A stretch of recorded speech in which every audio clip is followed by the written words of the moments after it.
암이 왜 걸릴까요? 이제 이거를 좀 이해하면은, 그러면 암 치료가 왜 어려운지, 어떻게 하면 암 치료 예방을 할 수 있을지도 우리가 상당히 이해할 수 있습니다. 근데 암이 왜 걸리는지를 이해하기 위해서 암이 무엇인지를 먼저 알아야 되거든요. 그러니까 암이란 거는 한마디로 암이지 사실 종류가 굉장히 많습니다. 위암, 폐암, 간암 이런 조직에 따른 암도 있지만 같은 폐암, 같은 간암이어도 그 안에서는 종류가 천차만별로 많거든요. 그래서 암이 무엇이냐고 한마디로 말하기는 쉽지 않은데 이렇게 표현하면은 거의 대부분의 암을 다 표현할 수 있습니다. 분열해서는 안 될 세포가 분열하고 죽어야 할 세포가 죽지 않아서 생긴 세포 덩어리입니다. 이 두 줄은 굉장히 중요한 의미가 있는데 암은 이 세포가 자라나는 거거든요. 이 자라나는 게 어떻게 자라냐면은 세포 한 개가 두 개가 되고 두 개가 네 개가 되고 여기까지는 비슷한데 그 다음부터 네 개가 그 다음 8개가 되고 8개가 16개 이렇게 지수적으로 증가하는 거예요. 그러니까 100만 개가 200만 개 되는데 딱 한 번만 분열하면 돼요. 그러니까 처음에는 미미하지만 어느 정도 단계에 이르하면은 이게 항상 2배씩 늘어나니까 이게 감당할 수 없게 되고 이게 이 생명을 위협하게 되는 겁니다. 이 근본적으로 이 세포의 분열 때문에 암이 생기는데 우리 몸에 있는 모든 세포들은 다 원래 분열해서 생긴 겁니다. 그런데 필요한 만큼 분열하고 나면은 더 이상 분열 안 해요. 그래서 우리 몸은 너무나 신비롭게도 필요할 때 필요한 만큼만 분열하고 필요 없는 경우에는 절대 분열하지 않는, 그러므로 해서 우리가 건강한 이 신체를 가지게 되는 것이거든요. 그런데 여기서 필요 없는, 분열해서는 안 되는 세포, 이런 세포가 분열하게 되는 것, 이게 암의 가장 중요한 원인이 된다는 것입니다. 그러니까 분열해서는 안 될 세포가 분열하지만 않으면 암은 절대 안 생기는 거죠. 그런데 이 아랫줄이 더욱 오묘한 겁니다. 죽어야 할 세포가 죽지 않아서 생긴 세포 덩어리라는 건데, 그럼 우리 몸에 죽어야 할 세포가 있느냐? 그런 질문을 하실 수 있습니다. 근데 실제로 우리 몸은 수많은 세포가 매일매일 죽어나가고 그 자리를 새로운 세포가 대체해서 우리가 건강하게 살 수 있는 겁니다. 그러니까 이제 좀 지나고 나면은 몇 가지 예를 보여드리겠지만 우리의 건강한 삶은 세포의 삶과 죽음의 조화 속에 있는 겁니다. 세포가 꼭 산다 그래서 좋은 게 아니고 죽는다 그래서 나쁜 게 아니에요. 죽음과 삶의 조화가 중요한 거죠. 그런데 이 조화가 깨진 겁니다. 첫째는 분열해서는 안 될 세포가 분열하는 이 조화가 깨지고, 그 다음에 죽어야 할 세포가 죽지 않는 문제에는 더욱 큰 문제가 생기는데, 여기서 이 죽어야 할 세포가 어떤 세포냐 하는 겁니다. 이 죽어야 할 세포라고 하는 거는 우리 몸에 필요 없는 세포이거나 있어서는 안 될 세포예요. 그런데 있어서는 안 될 세포가 있는 것은 과연 어떤 경우일까요? 이런 세포예요. 분열해서는 안 될 세포가 분열하는 이 세포들, 얘네들은 있으면 안 되는 세포입니다. 그러니까 이 세포들이 죽어야 할 세포인 거죠. 그러니까 이 두 줄, 죽어야 할 세포가 죽지 못하는 것, 분열해서는 안 될 세포 분열하는 것. 근데 이 중에서도 더 중요한 게 뭐냐면 이 아랫줄이에요. 이런 세포가 생겨도 이 세포들은 원래 죽어야 할 세포인 거예요. 우리 몸에서 정상이면. 근데 이게 안 죽는 거죠. 그러니까 암이라고 하는 병이 생기는 겁니다. 그러면 분열해서는 안 될 세포 분열하는 이런 위험한 현상의 직접적인 원인이 무엇인가 하면은 암 유전자라는 유전자의 돌연변이 때문에 그런 거예요. 근데 이건 좀 바로 이해하시기는 어렵겠지만 이 다음 슬라이드에 좀 자세히 설명드리겠습니다.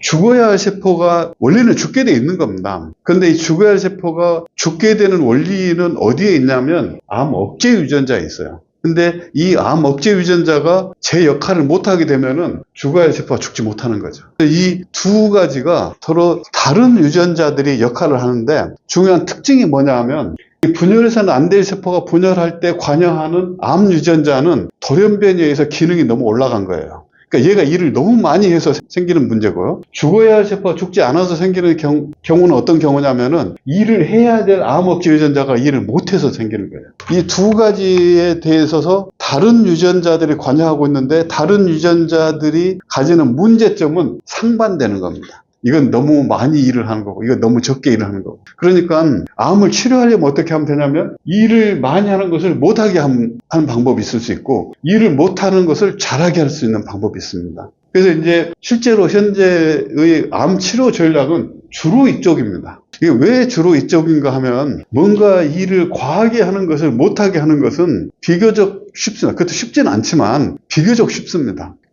예를 들어 자동차 경주를 한다고 생각을 해보세요. 근데 자동차가 너무 빨리 달려요. 그런 차를 조금 천천히 달리게 하는 것은 비교적 쉽죠. 왜냐하면 거기 뭐 엑셀을 좀 덜 받게 한다든지 그런 여러 가지 방법이 있지 않겠습니까? 근데 자동차가 빨리 가야 되는데 너무 천천히 가요. 이런 차를 빨리 달리게 하려면 어떻게 해야 되겠어요? 이거는 자동차에 대한 최고의 기술자가 와도 기존에 이미 충분히 가고 있는 거를 더 빨리 간다는 게 굉장히 어려운 일입니다. 그래서 못하는 거를 잘하게 하기는 힘들어요. 잘하는 거를 못하게 하는 거는 비교적 쉽기 때문에 현대의 암치료 전략은 이쪽을 많이 하고 있습니다. 이게 굉장히 복잡하긴 한데 사실은 알고 나면 별게 아닙니다. 여기 세포막이고요. 세포 바깥하고 세포 안에 경계가 있는데 이 세포가 분열을 할 때는 자기 혼자 분열할 수 없습니다. 다른 외부 상황을 인식해야지 분열하는 거예요. 그러니까 어떤 세포가 자기 혼자 마음대로 분열하려고 하면은 위험한 일이 생깁니다. 왜냐하면 이 세포가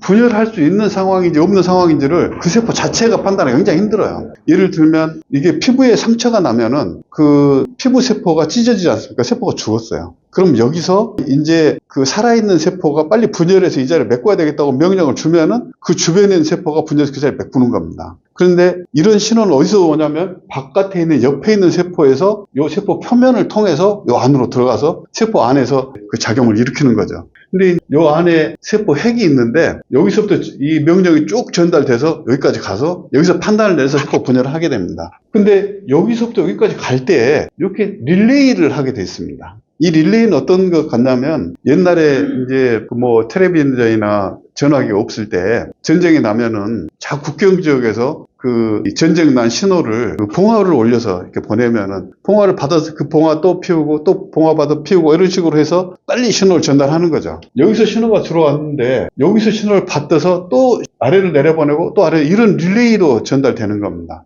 그런데 만약에 여기서 어떤 그 관리자가 꿈을 꾸다가 전쟁이 난 걸로 오인하고 이렇게 꿈인지 생시 구별 못하고 여기서 봉화를 올리면 어떻게 되겠습니까? 그럼 요 밑에서는 또 봉화 올려야죠. 계속 올라가야 됩니다. 그래서 마치 밖에서 제대로 된 신호가 들어온 것과 같은 신호가 여기서 발생해서 세포 분열을 일으키도록 할 수 있습니다. 그러면 이거는 세포는 분열해서는 안 될 세포가 분열하는 상황이 벌어지게 되는 거죠. 이 가짜 신호가 생기는 겁니다. 이 가짜 신호는 바로 세포 분열과 관련된 신호를 이렇게 내부에 전달하는데 그 중간에서 스스로 신호를 만들어내는 경우에 생기는 겁니다. 이 스스로 신호를 만들어내는 경우는 이 유전자의 돌연변이가 생길 때 그런 일이 가능합니다. 그래서 필요할 때만 봉화를 올려야 되는데 필요 없이 봉화를 마구 올리는 거예요. 이런 걸 치료하려면은 이 봉화불을 꺼야 됩니다. 이 일을 못하게 막아야 되죠. 이거를 막는 거, 이게 항암제입니다. 그래서 요즘에는 항암제를 개발할 때 표적항암제라고 하거든요. 이 표적항암제는 과거에 20여 년 전의 항암제하고 훨씬 발전한 겁니다. 그 전에는 도대체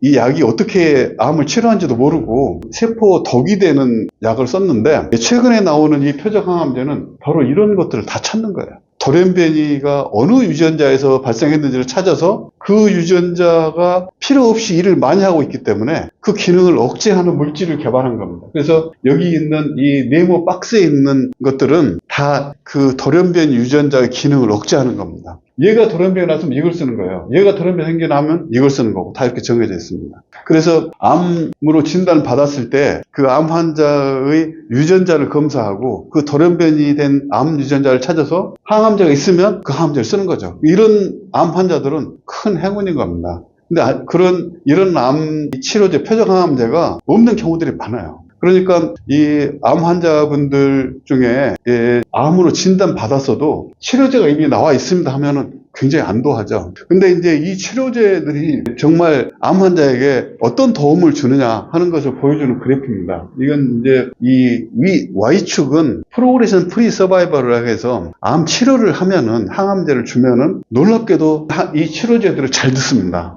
이 암 조직이 거의 없어질 정도 같아요. 암 관찰이 안 될 정도로. 그래서 이제 치료됐다고 다들 생각을 합니다. 그런데 치료됐다고 생각되는 암이 얼마 안 가서 재발을 합니다. 여기 있는 그래프는 언제 재발하는지를 그려놓은 겁니다. 그래서 여기 점 하나하나가 재발하는 시점을 나타내는 겁니다. 파란색 그래프는 30년 전에 나왔던 화학요법제와 아주 구식이고요. 빨간색 선은 최근에 나온 표적항암제인데 이 그래프를 보면 오른쪽으로 이동했지 않습니까? 그러니까 재발하는 시점이 늦어진 거예요. 재발이 늦어진다는 얘기는 환자의 평균 수명이 연장됐다는 뜻입니다. 이 재발을 하게 되면은 치료됐다가 나았는데 재발했다. 그러면 얼른 생각했을 때 그때 처음 썼던 나한테 들었던 그 항암제를 다시 쓰면 되겠거니 이렇게 생각하기 쉽지만 그때 처음 썼던 그 항암제는 다시 쓰면 안 듣습니다. 왜 안 듣냐면 이 돌연변이를 억제하는 약을 썼는데 재발한 암에서는 다른 유전자 돌연변이가 다 있어요. 그러니까 이 약은 안 듣는 거예요. 그런데 다른 유전자 돌연변이에 또 약이 있으면 또 한 번 더 쓸 수 있죠. 근데 그런 약들은 흔치가 않습니다. 그래서 보통 한 번 치료를 써서 재발하신 분들에게는 두 번째 쓸 약이 없는 경우가 많습니다. 그런데 그렇게 재발을 하고 나면 그 약이 안 듣기 때문에 이제 암에 대해서 할 수 있는 게 없어요. 대부분 재발하신 분들은 사망에 이르게 되는 거죠. 여기 보시면 평균 수명은 이렇게 연장이 됐는데 이건 현대의학의 굉장히 놀라운 성과임이 분명합니다. 그런데 여기 24개월, 2년 정도 지나면 여기가 거의 바닥에 떨어져 있죠. 거의 대부분의 환자가 재발한다는 겁니다.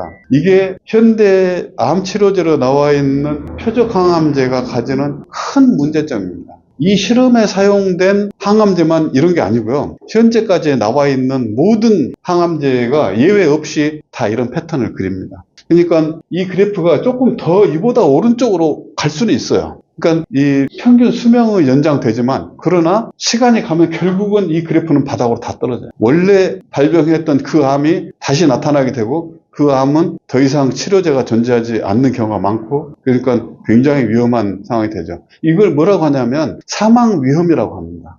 그러니까 사망 위험은 표적 치료제를 써도 그다지 증가하지 않아요. 그리고 평균 수명의 증가도 잘 보시면 여기 요 정도 보면은 그 전에는 평균 6개월 정도 만에 재발을 했는데 표적 항암제를 보면 평균 12개월 만에 재발하거든요. 6개월 증가한 거예요. 그러니까 이 과학이 굉장히 발전하고 유전자도 이해하고 암이 왜 생기지도 이해하고 그걸 억제하는 암 약도 개발을 했는데 평균 수명 약 6개월 아무리 길어도 1년 연장 못합니다. 지금 가장 좋다고 하는 것도 1년 미만이에요. 그러니까 이게 도대체 무슨 일인지 과학자들은 굉장히 이상하게 생각하고 있습니다. 다시 생각을 해봐도 이상해요. 왜냐하면 원인이 어떤 암 유전자 돌연변이 얘가 일을 너무 많이 해서 암이 생겼는데 그것을 일을 못하게 늘 억제를 해줬으면 그리고 이 억제 효과가 굉장히 좋아요. 억제에 절대 실패하지 않아요. 완벽하게 억제할 수 있습니다. 그럼에도 불구하고 암이 재발하는 거예요. 재발한 암을 보면은 이 약물은 이 유전자를 효과적으로 억제하고 있어요, 실제로. 그런데 왜 재발할까요? 다른 데서 돌연변이가 생기는 거예요. 근데 다른 데 왜 돌연변이가 생길까요? 암 유전자 돌연변이는 굉장히 드문 일이에요. 우리가 암 환자들을 보면 대부분 60세 이상 되거든요.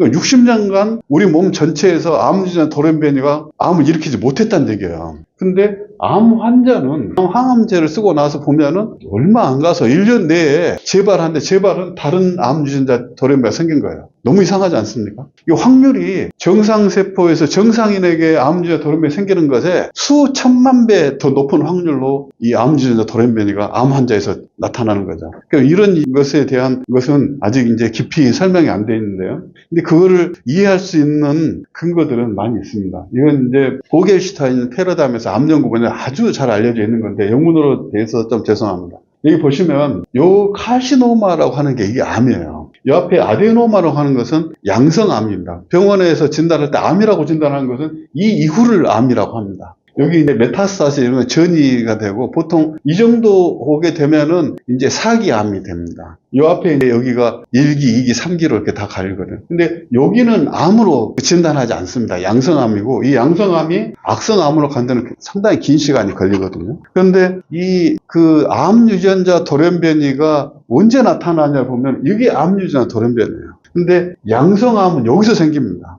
양성암이 생긴 이후에 암 유전자 돌연변이가 생긴 거예요. 그러니까 암 유전자를 억제하면 이 이후의 세포들은 영향을 받게 돼 있어요. 이 앞부분 여기 있는 이 세포들은 암 유전자 돌연변이 없기 때문에 영향을 안 받아요. 그러니까 아무리 좋은 표적 항암제를 쓴다고 해도 이 암으로 가는 편향되어 있는 이런 세포들을 다 제거할 방법이 전혀 없는 겁니다. 일부는 남게 돼 있어요. 이 세포가 어떤 세포냐면은 죽어야 하는데도 죽지 않는 그런 세포들인 거예요. 그러니까 원래는 이런 암 유전자 돌연변이가 생기면 다 죽어야 돼요. 왜냐면 이게 굉장히 위험한 돌연변이거든요. 원래는 다 죽어 없어졌어요. 근데 왜 안 죽었을까요? 이 앞에서 생긴 문제 때문에 그런 거예요. 이 앞에 생긴 문제는 이 자체로 암을 일으키지는 않아요. 그런데 죽어야 할 세포가 죽지 못하게 되는 거예요. 우리 몸에서 어떤 세포가 죽어야 될 세포가 죽지 못하는 그 자체만으로는 병을 못 만들어요. 근데 죽어야 할 세포가 죽지 않는 그 세포가 숫자가 늘어나잖아요. 그러면 암이 되는 겁니다. 이 상태에서 죽어야 될 세포가 죽지 않게 되는 상황 자체는 크게 위험하지 않은데 여기에 이 두 번째 사건이 들어가면 이때 위험하게 되고 이렇게 해서 약을 써서 여기를 제거하게 되면은 이 앞부분이 필연적으로 남게 되고 이 앞부분은 죽어야 될 세포가 죽어야 함에도 불구하고 죽지 못하는 그런 특징을 가지고 있는 세포인 거예요. 그러면 이런 세포에게는 암 유전자 돌연변이가 들어가도 안 죽어요. 이미 죽어야 할 세포가 죽지 못하게 돼 있기 때문에. 표적암제 전략은 이렇게 암 유전자를 억제하는 건데 말씀드렸다시피 이렇게 치료를 해서는 그 완치는 굉장히 어렵다 하는 겁니다. 그러니까 수명은 약 1년 정도 연장시킬 수 있지만 사망 위험은 낮추지 못하고 거의 대부분 재발에 도달하게 된다 하는 건데 그렇다면 우리가 이쪽을 또 생각해 봐야 되죠. 우리가 죽어야 할 세포가 죽지 않는 이런 상황은 암 억제 유전자가 기능을 못하기 때문인데 이 이론을 좀 더 깊이 파헤쳐서 어떤 암 억제 유전자가 일을 못하는지를 확인하고 그 유전자를 다시 일할 수 있게 만들어주면은 그러면 어떤 일이 벌어질까 상상을 해볼 수 있습니다. 죽어야 할 세포가 죽지 않았다가 이게 제 역할을 하게 되면 이제는 죽어야 할 세포가 죽게 되는 거예요. 근데 죽어야 할 세포는 어떤 세포는 다 죽어야 할 세포예요. 그러니까 여기를 건드리는 것보다 여기를 건드리는 것이 더 좋을 수 있어요. 그 어떤 점에서 더 좋으냐면 앞에서 그래프를 보시면 여기가 죽어야 할 세포가 죽지 않게 되는 시점이거든요. 그러니까 여기를 살려주면 그러면 암의 뿌리가 없어지는 거예요. 이거를 억제할 때는 암의 뿌리가 여기 남아 있는 건데 여기를 살려주면 여기가 다 제거되는 거죠. 그래서 근본적인 치료법이 될 수가 있는 겁니다. 근데 이 방법이 굉장히 어렵습니다. 그러니까 이제 이 인간이 약을 만들 때 그 수백 년간 약을 만든 역사가 있는데 이 모든 역사는 억제제예요. 어떤 일을 많이 하는 것을 억제하는 것. 근데 그 억제제를 가지고 약을 만드는 쪽으로 이 모든 기술이 발전해 왔는데 이제는 암 억제 유전자 기능을 올려주려고 하니까 이제 그 기존의 약학 개념으로 잘 못하는 겁니다.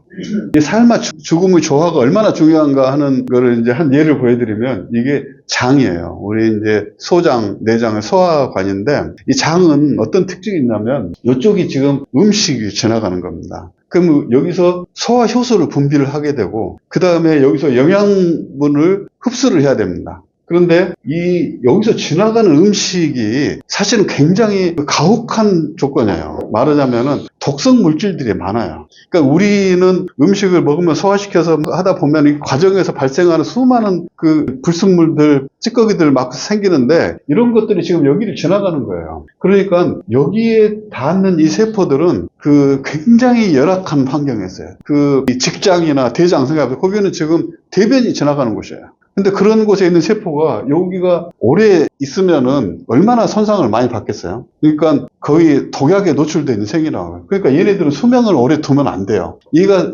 수명을 오래 가지게 되면은 이런 그 외부 자극 때문에 유전자가 손상을 입게 되고 유전자 손상을 입기가 쉽다는 얘기는 암 유전자 돌연변이가 발생할 가능성이 굉장히 높아지는 거예요. 그러니까 이런 세포들은 죽여 없애버리는 겁니다. 여기서 떨어져 나가게 돼 있어요. 그러면 떨어져 나간 건 어떻게 하냐면 여기서 보충을 해요. 여기가 이제 스템셀이라고 하는 게 언론에서 많이 말하던 그 줄기세포거든요. 이 줄기세포가 여기서 불어나서 숫자를 늘리게 됩니다. 이 경계를 지나서 위로 올라오면은 이 세포가 분열을 할 때는 분열하는 세포는 기능을 못 해요. 분열을 멈추고 자기가 기능을 발휘하는 시점이 돼야 자기 역할을 할 수 있습니다. 그러니까 이 경계를 딱 지나오면은 여기서 자기 역할을 하게 됩니다. 이 세포가 색깔이 바뀌었죠. 여기서는 이제 더 이상 분열하지 않고 자기 기능만 발휘하는데 여기서 이제 그 세포가 소화 효소도 분비하고 흡수도 하고 하는 겁니다. 근데 여기서 계속 분열해서 밀어 올리니까 계속 밀려가는 거죠. 그래서 여기 도달하면은 이제 죽어 나가는 겁니다. 여기서 여기까지 한 열흘 걸려요. 그러니까 우리 소화관에 있는 그 외부에 노출된 이런 내피 세포는 수명이 한 열흘밖에 안 됩니다. 계속 죽어나가고 계속 새로 만들어요. 이렇게 삶과 죽음의 조화가 이루어져야 우리 몸에서 이 건강한 그러니까 건강을 유지할 수 있는 거죠. 근데 이제 예를 들어 여기서 이 분열해서는 안 될 세포, 이자는 분열하면 안 되거든요. 분열해서는 안 될 세포 분열을 하고, 그 다음에 죽어버리면 상관이 없는데, 죽지도 않아요. 아까 암의 저 뭐라고 했는데 생각나시죠? 분열해서는 안 될 세포가 분열하고, 죽어야 할 세포가 죽지 않는 거. 바로 요 자리에 이렇게 생기면, 그럼 대장암이 되는 겁니다. 그러니까 이제 이런 세포 분열과 이런 걸 보고 제 역할을 하는 걸 분화라 그러거든요. 분열, 분화, 사멸. 이 과정이 계속 이루어지고 있어요. 우리도 태어나서 성장하고 자손을 낳고 늙어 죽는 것이 하나의 제너레이션으로 되듯이 여기서도 계속 제너레이션이 바뀌고 있는 거예요. 근데 항암제를 쓰면은 어떤 문제가 생기냐면은 이 분열하는 세포에서 이 기능이 억제가 되게 돼 있어요. 예를 들어 암 유전자라고 하는 것도 돌연변이 없다고 해도 분열할 때는 그 암 유전자 다 일을 하게 돼 있습니다. 그런데 표적 치료제든 어떤 치료제든 이 분열하는 세포들은 전부 다 암 유전자가 기능을 발휘하게 돼 있어요. 그래야 분열을 합니다. 그런데 항암제를 쓰면은 그 암 유전자가 어디가 됐든 블락하거든요. 그럼 세포 분열을 못 해요. 여기서 분열을 못 하는 거예요. 여기서는 죽어나가야 되거든요. 그러면 죽어나간 세포를 여기서 메꿔줘야 되는데 이게 분열을 못하면 어떻게 되겠어요? 그럼 여기 메꾸지 못하니까 여기 소화기 내피 세포가 엉망이 되는 거죠. 그래서 암 환자분들이 이 항암제를 쓰게 됐을 때 가장 크게 고통받는 게 이 소화기 장애예요. 그러니까 소화도 안 되고 흡수도 안 되고 하는 그런 문제죠. 그 외에 다른 많은 문제점들은 다 이 분열하는 세포들이 항암제의 그 직접 또는 간접적인 영향을 받기 때문에 발생하는 일입니다.